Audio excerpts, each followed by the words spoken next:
Hi, I'm Jen. Born and raised in Brooklyn, New York. Grew up with my mom and my grandmother in a single parent household with my brother. My mother, she worked at a publishing company at the former World Trade Center. So many of you from New York know where the former World Trade Center was and how beautiful and tall and exciting the building was. She worked for a publishing company in the mailroom as a mail clerk. And I remember there were certain days I would go to work with my mom on take your daughter to work days.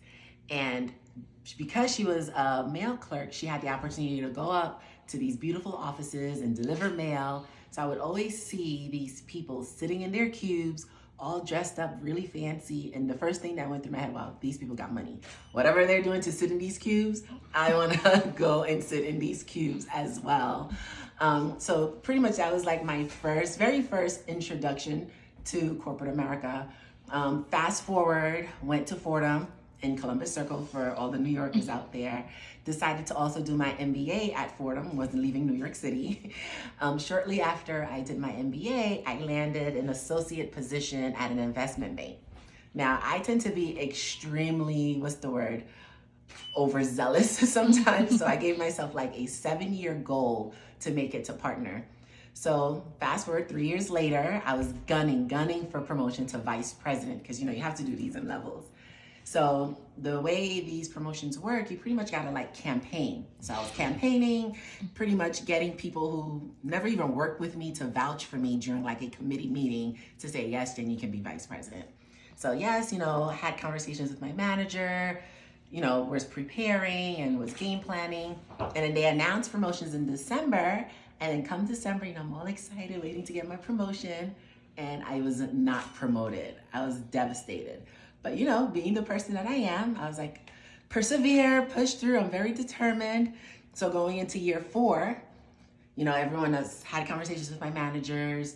Okay, what can we do? What areas do I need to work on? What areas of development do I need to focus on to get better? Putting a game plan together, doing all the things, being the first person in the office. Yep, I'm here. And the last one to leave. I'm here, you can go. Participating in affinity networks, pretty much doing everything, going above and beyond. And then, at this point, because I was gunning for this promotion, everyone in my team knew I was gunning for the promotion. Like, yeah, Jen, you got this. It's like, yeah, I got this. I'm doing all the things. I was like, no way, they're gonna like deny me 2 years in a row. So I pretty much had it in the bag. So I was super excited. And then December rolls around again. And yet again, I was denied. And this pretty much broke me. So I know all the rules in corporate America, like, oh, don't cry, keep a straight face and do all the things. So I knew all of these. But this one hurt so bad. And I remember going into the stairwell because people took the elevators and I just started bawling and crying and I was just in tears. I felt defeated. I felt undervalued. I felt like a failure. I felt all of these things. So with that, I went and had a conversation with my partner and he told me 2 things. One, I thought was complete BS, but the other one really, really stuck with me. The first thing that he told me was the firm doesn't always get it right, but eventually they'll get it right. And I was like, okay, so am I just supposed to like wait around for him to get it right? But the second thing, which was more impactful that he told me, was that you have 2 options from here. Either you're gonna continue staying in this feeling of failure that you're feeling right now, or you're gonna turn on the switch and figure out how you're gonna move forward for the following year. And I was like, that made complete sense to me because one, I hated the way that I was feeling. I hated feeling like a failure. I hated feeling as if, I wasn't being valued. So I was like, how do we move forward from here? And what I started to do was pretty much figure out a way to self-monetize my own skills, right? During that year, I literally started brainstorming, started ideating, what can I do? What type of business can I start to generate my own, pretty much make my own money outside of my corporate setting based on my current skill set. So planned for like about a year.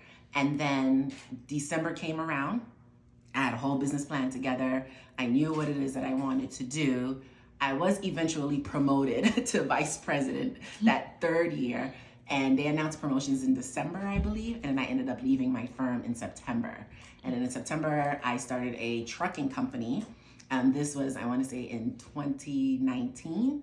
And I won two contracts with Amazon shortly after we launched our logistics company.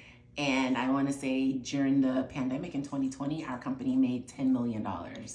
And not only did it make $10 million, we netted about $1.5 million. So I went from like a salary of about $150K with bonuses every year, and I was super excited about that, to being able to net 1.5, 2 to 3 years, just because I was able to take the risk, step out in the market, and self-monetize on my skills. And I say this to say, because I know there's a lot of other women who are in my shoes, currently in my shoes, who either want to transition away from corporate America or try to make the infrastructure of corporate America work better for them. So I'm creating a framework, and I would like to invite 10 women who feel they can resonate with this story, who feel like they can learn and look to transition from that space they're in and transform and recreate the life that they want. So if this sounds like you, definitely feel free to DM me, send me an email, reach out to me. You can always find me at shesjenclark.com, or you can shoot me an email at shesjenclark@gmail.com. Look forward to speaking with you guys.